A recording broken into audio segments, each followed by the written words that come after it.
Assalamu алейкум, урматтуу замандаштарым, мекендештерим, урматтуу дини чөйрөнүн аалымдары, урматтуу муфти, урматтуу аялзаттын өкүлдөрү отурат бул жерде. Мен атайын бүгүнкү ислам этикасынын жеке жана коомдук жашоодогу орду деген конференция экен. Кыргыз Республикасынын инсандын руханий, адеп акылактык өнүгүүсү жана диний тарбиясы жөнүндөгү жарлыгынын алкагында диний билим берүү аркылуу улуттук руханий жана жалпы адамзаттык ыйман, адеп акылак баалыктарын калыптандыруунун зарылчылыгы деп максатын так коюпсуздар. Ушул конференциянын чакыруусунда деле бир чоң адеп бар. Анткени мамлекеттин саясатын, мамлекеттеги эң чоң негизги документтердин бирин ошону өзөк кылып туруп, ошонун тегерегинде иш чара уюштурган. Бул диний чөйрөнүн адеп акылактуу, өрнөктүү бир жүрүм-турумдарынын бири. Эмнеге мен айтып атам? Анткени исламда болобу, биздин салт наркта болобу, бабалардын осуятын асатында болобу, ынтымак парыз. Ынтымак болгон жерде жараткандын берекеси, жакшылыгы келе берет.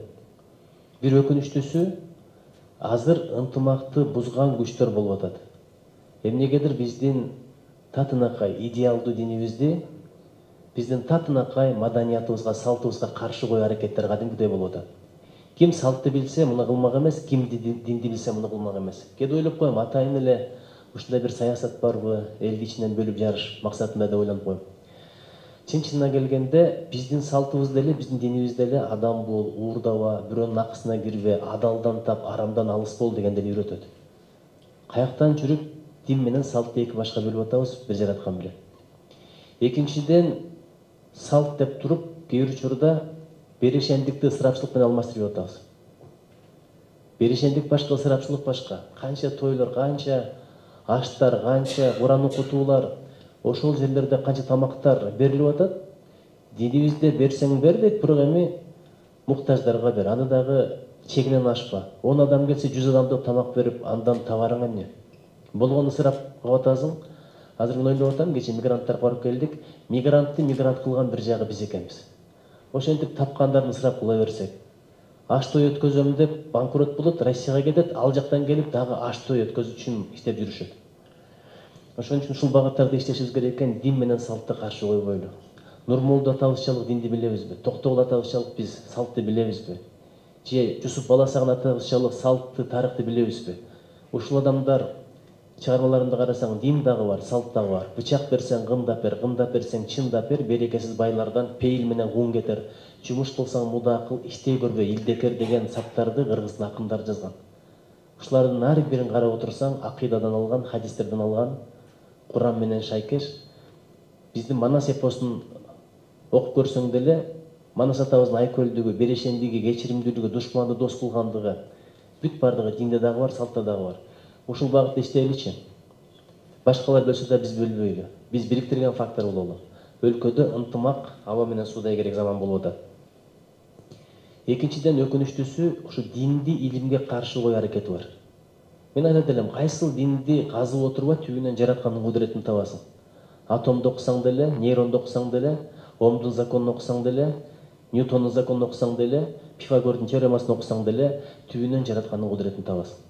Тилди берген ким, акылды берген ким? Башка жандыктарда деле эмне бар, бирок биздин өзгөчөлүгүбүз акылда. Ошон үчүн илимди кошо берген. Илим менен акылды байыталы, ибадат менен жан дүйнөнү байыталы, спорт менен бакубатчылык, физикалык жактан өнүгөлү, эмоционалдык жактан өнүгөлү. Ушулардын баардыгында динде багыт бар. Мисалы, жакшы адамдын ишеними түз болот дейт, денеси бакубат болот дейт, ой чабыты кенен болот дейт. Бул диндеги маалыматтар.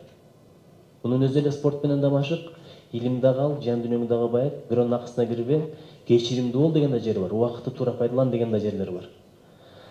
Ушул багытта дагы иштесек абдан жакшы болот эле. Анан элдин журттун арасында түшүндүрүү иштери аябай керек болуп атат. Мамлекет башчыбыз жарлык чыгарды, указ чыгарды, бирок өлүк көмүү дагы деле проблема.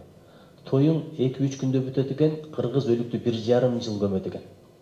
Көмөсүң, анан бир жума турушуң керек, анан пейшембилиги, андан кийин жетилиги, андан кийин кыркылыгы, андан кийин жылдыгы, 2 айттыгы, бир өлүктү көмүш санай келгенде 1 миллион сом болуп атат.